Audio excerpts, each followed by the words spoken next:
agbára Ọlọ́run dé ní ọjọ́ Pentikọ́stì.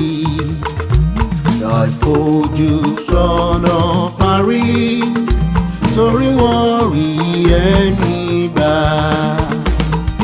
Rán agbára Olúwa, rán agbára Olúwa, rán agbára Olúwa kí ó sì baptisi wa.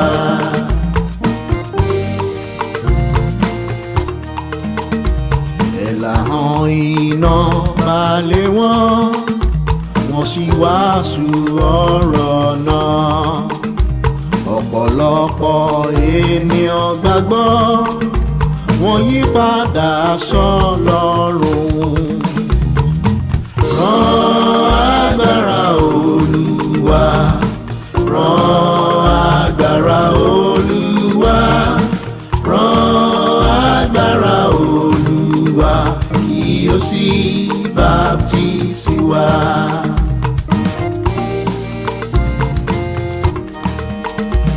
Àwọ̀nà fún ẹ̀mí mímọ́, gbogbo wa fohùn ṣọ̀kan.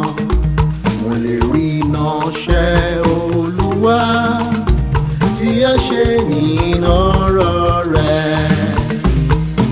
Rán agbára Olúwa, rán agbára Olúwa, rán agbára Olúwa kí ó sì baptisi wa.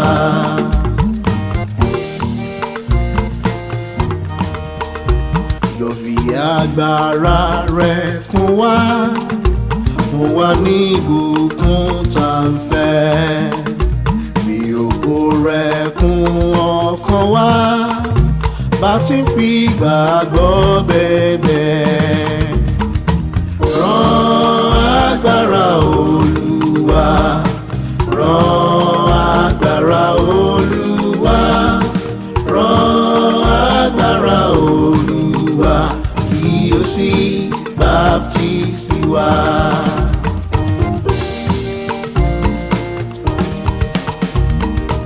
Rán agbára Olúwa, rán agbára Olúwa, rán agbára Olúwa kí ó sì baptisi wa.